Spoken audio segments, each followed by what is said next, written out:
बिस्मिल्लाहिर्रहमानिर्रहीम। इय्याका नअबुदु व इय्याका नस्तईन। रब्बि इश्रह ली सदरी व यस्सिर ली अमरी वहलुल उक़दतम मिन लिसानी यफ़क़हू क़ौली। सदक़ल्लाहु अज़ीज़। अस्सलाम वालेकुम। एमटीएल टीवी के साथ मैं हूँ एमटीएल यानी मोहम्मद तस्लीम अली। आज हम एक खबर के साथ, एक जो बैनुल अक़वामी खबर है कि रूसी सदर जो है वो शुमाली कोरिया से वियतनाम पहुंचे। शुमाली कोरिया के साथ उन्होंने स्ट्रेटेजिक मुआहदा किया, उनका मौजूद है, और उसके बाद वियतनाम से भी उनका मुआहदा करने का प्लान है। अब ऐसे मौके पर जब शुमाली कोरिया, वियतनाम और रूस आपस में राब्ते में हों और शुमाली कोरिया ने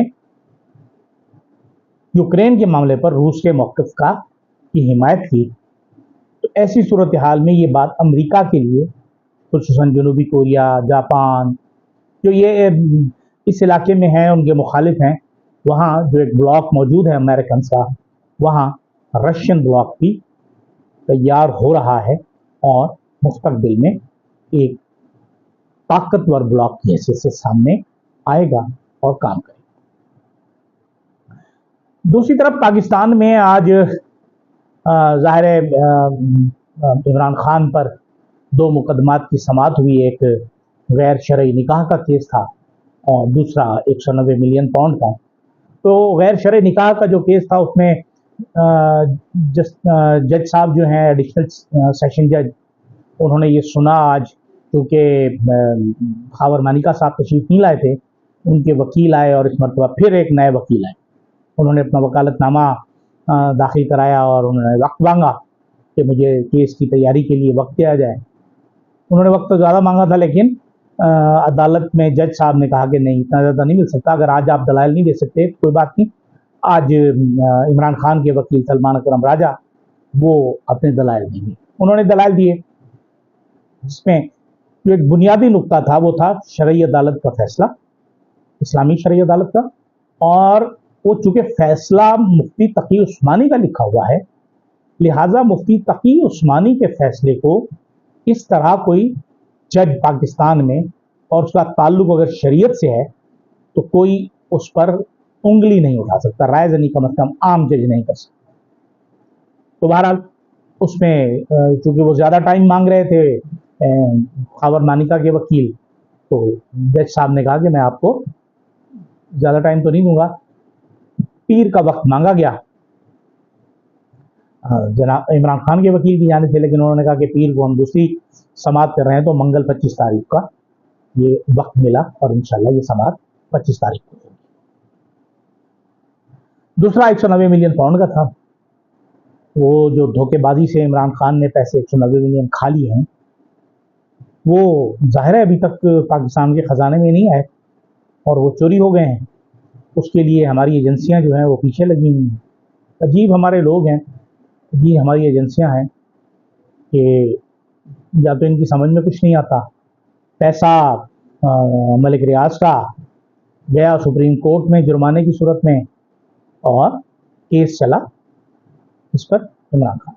बहरहाल ये हमारे यहाँ अदालती निज़ाम है, और इस वक्त जो हमारा अदालती निज़ाम है वो चूँकि उस प्रेशर से बाहर निकल रहा है जिसके तहत ये फैसले कराए जाते रहे। तो ऐसी सूरत हाल में हम ये देख सकते हैं कि अब जो हमारे इदारे हैं दबाव कर डालते हैं अदालतों पर, उसके सहर से बाहर निकल रहे हैं, उसके असर से बाहर निकल रहे हैं। अब चूँकि लाहौर हाई कोर्ट के chief justice Malik Shahzad supreme court के जज बन गए हैं, अब कल जो है वो खुसूसी जो नशिस्तों वाला, मखसूस नशिस्तों वाला केस है, उसकी फुल कोर्ट रेफरेंस मंडे को होगा, उसके लिए ऐलान हो गया है, उसका बेंच जो है वो तश्कील पा गई है, तो पीर और मंगल 2 दिन वो वहाँ होगा।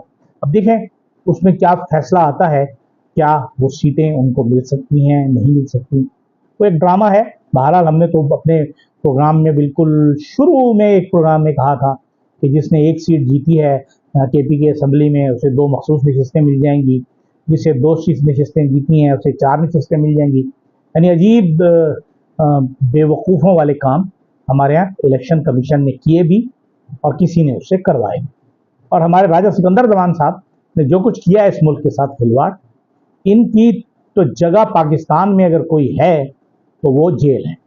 ऐसे लोगों को जब तक सजा नहीं मिलेगी उस वक्त तक आने वाले लोग कानून के मुताबिक अमल नहीं करेंगे, बल्कि दाएं बाएं देख के इशारों पर प्रोग्राम किए क्या करेंगे, काम किया। गुज़िश्ता रोज जो बिलावल और शहबाज शरीफ की मुलाकात हुई, तो मैं तो उसे एक ड्रामा ही कहता हूँ, नूरा कुश्ती है जो जारी है पाकिस्तान पीपल्स पार्टी और मुस्लिम लीग नून के दरमियान, कभी ना कभी हाँ, कभी हाँ कभी ना। लेकिन ये बात तय है कि जिन लोगों ने बजट बनाया है या बनवाया है उन्होंने पीपल्स पार्टी से पास भी करवा लेना है। लेकिन इस वक्त पीपल्स पार्टी क्या हासिल करना चाहती है, कितना गेन करना चाहती है, और वो पूरा का पूरा गेन करना चाहती है कहाँ? पंजाब में। उन्होंने 35% हिस्सा मांगा है पंजाब गवर्नमेंट में, जबकि तकरीबन 300 के ऐवान में उनके अरकान की तादाद 10 है, मतलब 3% भी नहीं है। नुमाइंदगी 3%, 4% है, और वो हिस्सा मांग रहे हैं 35%, जो कम से कम अक्ल से तो आरी लोगों का काम ही हो सकता है। लेकिन बहरहाल उनका तरीकाकार है, वो गेम खेलते हैं, एमकेएम हो, पाकिस्तान पीपल्स पार्टी हो, वो इसी तरह खेलती है। आज चाइना के एक वजीर आए हुए हैं जो बैनुल अक़वामी डिपार्टमेंट के वजीर कहलाते हैं। आज उन्होंने उनके एजाज़ में एक तकरीब थी जिसमें तमाम सियासी पार्टियों के नुमाइंदों ने शिरकत की, और ये बुनियादी तौर पर पाकिस्तान और चीन के दरमियान एक कॉन्फिडेंस बिल्डिंग, मैं कहूँगा कि ये कॉन्फिडेंस बिल्डिंग है, क्योंकि ये वो कॉन्फिडेंस है जो पाकिस्तान ने अपनी तरफ से खराब किया।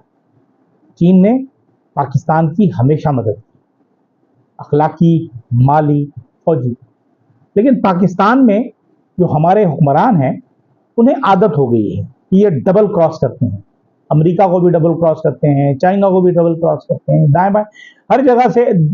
वो एक लफ्ज़ एक तराकी में इस्तेमाल होता है, हराम हलाल की छुरी। तो ये हराम हलाल की छुरी है हमारे सियासतदान, हर तरफ से मिले हुए थे। चोर को कहते चोरी करो, माली को कहते पकड़ लो। तो ये हमारे सियासतदानों ने जो सीपैक के साथ जुल्म किया है, और वो खुसूसन अमेरिकन प्रेशर में आकर, उसने हमारे मुल्क को बहुत पीछे धकेल दिया।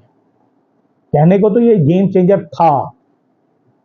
आज से 6 साल पहले वहाँ एक वजीर साहब तशरीफ लाए थे गवादर में, मैं गवादर में था, तो मैंने उनसे एक सवाल किया कि आप ये बताइए कि ये तो पाकिस्तान की शहरग है गवादर, मुझे तो लगता है अगर इसे फुल फ्लैज हम ऑपरेशनल बना लेते हैं तो पाकिस्तान की तो मुआशी तकदीर बदल जाएगी। नहीं नहीं नहीं, ऐसी कोई बात नहीं है, अभी तो बहुत टाइम लगेगा, अभी 25-30 साल लगेंगे।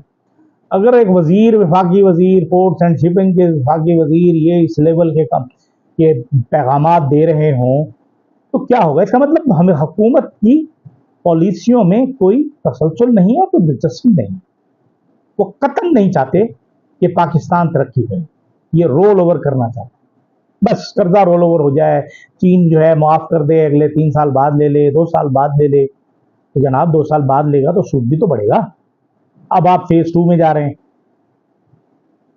पहला फेज मुकम्मल नहीं हुआ, आप फेज 2 में चले जा रहे हैं। अजीब लोग हैं आप, समझ में नहीं आ रहा कि आपने इस मुल्क के साथ करना क्या है, इस कौम के साथ करना क्या है।